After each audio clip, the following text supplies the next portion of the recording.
বন্ধুরা, আজ 14ই জুন 2026 এবং রবিবার চলে এলাম এই 2026-এর ফিফা ওয়ার্ল্ড কাপ নিয়ে আলোচনায়।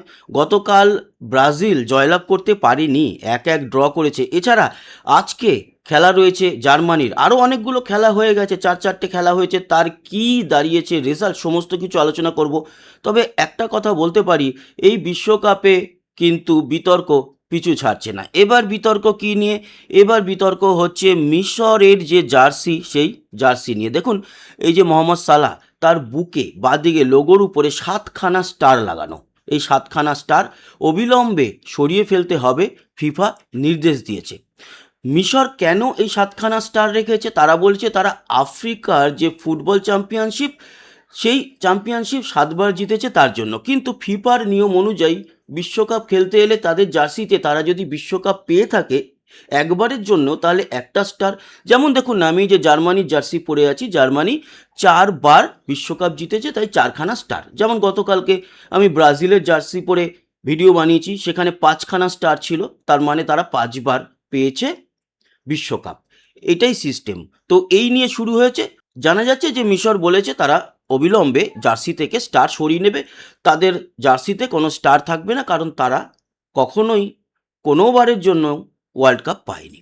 আসি পরের আলোচনায়, সেটা হচ্ছে গতকালকের যে প্রথম ম্যাচ হয়েছে রাত্রি 12:30 থেকে, কাতার বনাম ছিল সুইজারল্যান্ডের ম্যাচ। সেখানে 1-1 ড্র হয়েছে, কিন্তু এই ম্যাচটিকে নিয়েও একটা বিতর্ক। বিতর্ক কেন? এই যে ভিডিও অ্যাসিস্ট্যান্ট রেফারি যখন চেক করে এবং দেখায় যে এটি অফসাইড ছিল, ফলে আগেই সেই ম্যাচটি বন্ধ হয়ে যাওয়ার কথা, কিন্তু অফসাইড তখন দেয়নি। তারপরে গিয়ে দেখা গেছে যে ফাউল হয়েছে, ফাউলের পরে পেনাল্টি দেওয়া হয়, সুইজারল্যান্ড গোল করে সেই পেনাল্টি থেকে। এবং সেই পেনাল্টি দেওয়ার পরে যখন চেক করা হয়, তখন দেখা গেছে যে গোলকিপারকে ফাউল করা হয়নি, গোলকিপার উল্টে ফাউল করেছিল উল্টো দলের, মানে কাতারের ফরওয়ার্ডকে। না হলে এই কাতার ম্যাচটি অন্যরকম হতে পারত। কাতার ম্যাচের রেজাল্ট কি হয়েছে আপনাদের জানাই, 1-1। প্রথমে গোল করেছিল 17 মিনিটে এই সুইজারল্যান্ড, পেনাল্টি যেটা নিয়ে বললাম, সেই পেনাল্টির মাধ্যমে, এবং 1-0 এগিয়ে যায়। এরপরে ম্যাচের 94 মিনিট নাগাদ, মানে যখন অ্যাডেড টাইম চলছিল, সেই সময় কিন্তু মিরো মুহেইম সে গোল করে কাতারকে ড্র এনে দেয়। এই ম্যাচের বল পজিশন নিয়ে আলোচনা করছি না। এর পরের যে ম্যাচ, সেই ম্যাচটি হয়েছে 3:30 থেকে। সেই ম্যাচের যদি আলোচনা আমরা করি, তাহলে দেখা যাচ্ছে সাইবারির গোলে এগিয়ে গিয়েছিল মরক্কো এবং অনেকক্ষণ রেখেছিল দলের লিড। তবে ভিনিসিয়াসের দুর্দান্ত গোলে ব্রাজিল ড্র করে। কিন্তু গতকালকে আমরা বলছিলাম মরক্কোর থেকে অনেক অনেক গুণ এগিয়ে আছে ব্রাজিল, কিন্তু সেই মানটা রাখতে পারেনি। নেইমার ছিল না, ভিনিসিয়াস ছিল কালকের মূল নায়ক, এবং তার পা থেকে আমরা কিন্তু একটা গোল দেখতে পেরেছি। এই যে ব্রাজিল বনাম মরক্কো ম্যাচ, সেই মরক্কো ম্যাচের ওভারঅল আমরা সিনারিওটা একবার দেখব। প্রথমেই মরক্কোর সাইবারি 21 মিনিটে গোল করে এগিয়ে দেয় মরক্কোকে। লিড খানিকক্ষণ ছিল, তবে ভিনিসিয়াস জুনিয়র 32 মিনিটে গোল করে ড্র বা সমতা এনে দেয়। তারপরে দ্বিতীয় ভাগে হাফ টাইমের পর আর কোনো গোল হয়নি। কীরকম আছে স্ট্যাটস, সেটা আপনাদের দেখাই। দেখুন, খুব যে পিছিয়ে ছিল তা নয় মরক্কো, সেয়ানে লড়েছে। শটস দেখুন, 8টা ব্রাজিলের, 13খানা মরক্কোর। টার্গেটে শট ছিল 5-4, 5খানা ব্রাজিল, 4খানা মরক্কোর। বল পজিশন দেখুন, 54%, 46% মরক্কো। তার মানে খুব বেশি কিন্তু অ্যাডভান্টেজ কারো ছিল না। 499টা পাস খেলেছে ব্রাজিল, 474টা মরক্কো। পাসের অ্যাকুরেসি 87% ব্রাজিল, 88% মরক্কো। তার মানে মরক্কো একেবারে সেয়ানে লড়েছে। ফাউলও 16খানা কিন্তু ব্রাজিল করেছে, 2টো কম করেছে ফাউল মরক্কো। ইয়েলো কার্ডের দিক থেকেও দেখুন, 2খানা ইয়েলো কার্ড ব্রাজিল খেয়েছে, কিন্তু মরক্কো কোনো ইয়েলো কার্ডও দেখেনি, রেড কার্ডও দেখেনি। রেড কার্ড অবশ্য কেউই দেখেনি। অফসাইডের দিক থেকে 1খানা মরক্কোর, এবং কর্নার 6খানা ব্রাজিল, 2খানা পেয়েছে মরক্কো। তার মানে দেখুন, ওভারঅল যদি এই ম্যাচের স্ট্যাটস দেখা যায়, তাহলে যে খুব বেশি কেউ এগিয়ে আছে তা কিন্তু একেবারেই নয়। এবার আসি তারপরে যে ম্যাচটি হয়েছে, এই ম্যাচটি হয়েছিল 3:30 থেকে। তারপরে সকালবেলাতে 6:30 থেকে একটা ম্যাচ ছিল, সেই ম্যাচে স্কটল্যান্ড কিন্তু জয়লাভ করেছে এবং স্কটল্যান্ড 36 বছর পরে বিশ্বকাপে জয়লাভ করলো কোনো ম্যাচ।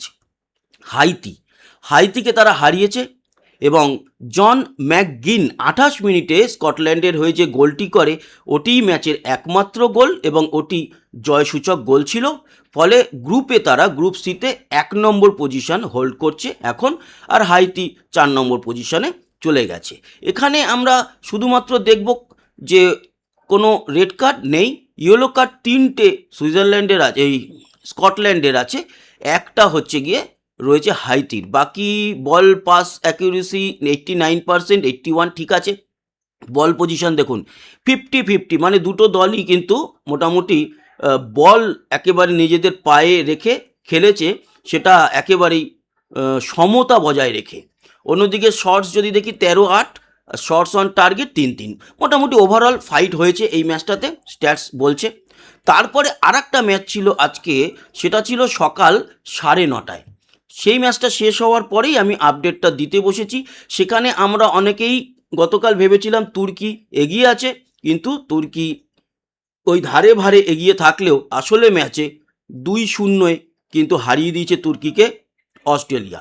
একটি গোল হয়েছে 27 মিনিটে নেস্টোরি এবং আরেকটি কোনর মেটকালফে 75 মিনিটে গোল দেয়। এখানে যদি বল পজিশন বা আমরা যদি দেখি একটু, তাহলে বল পজিশন 37-63, মানে তুর্কির দিকেই বল বেশি ছিল। পাসও কিন্তু তুর্কি 679টা খেলেছে, পাস অ্যাকুরেসিতেও 91% ছিল, 75% অস্ট্রেলিয়া।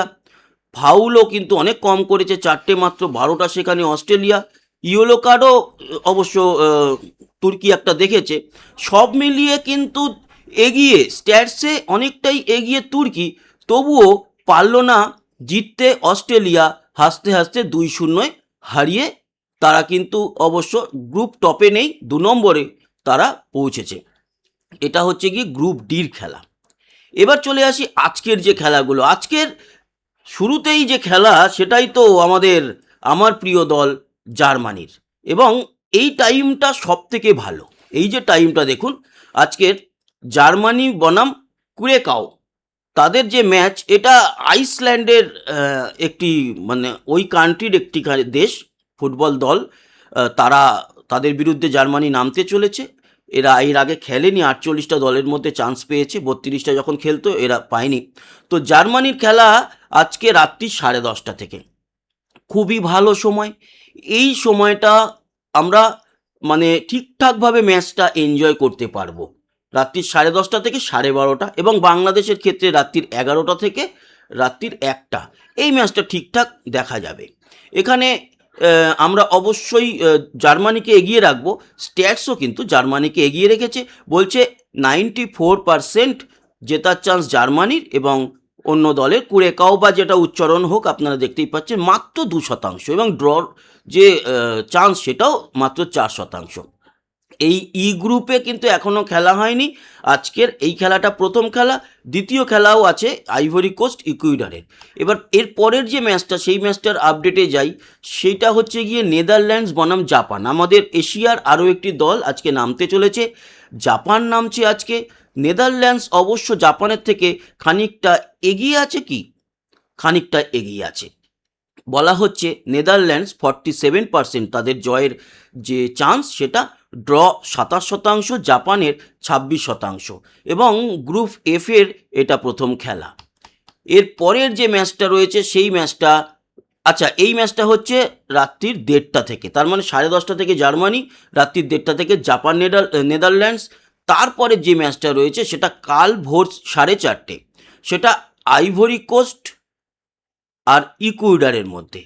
এই ম্যাচে কারা এগিয়ে আছে, বলছে আইভরি কোস্টের 28%, ড্র 34%, ইকুয়েডর 38% জেতার চান্স।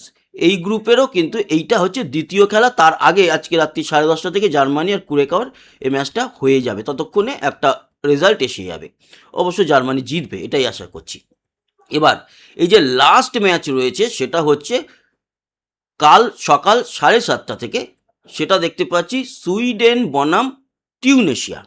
এই ম্যাচটি মধ্যে দেখা যাচ্ছে উইন প্রবাবিলিটি 50% বলছে সুইডেন, সুইডেন অনেক বড় দল। Draw 27%, Tunisia 23%। এটা গ্রুপ এফ।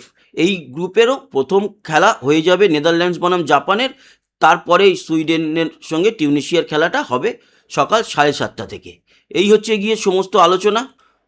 তারপর কাল রাতে স্পেন নামছে, সেগুলো তো এই যে ম্যাচটা হবে কালকে, যেটা 7:30 থেকে ম্যাচটা হবে সুইডেন বনাম টিউনেশিয়া, তারপর 9:30 ম্যাচ শেষ হয়ে যাবে।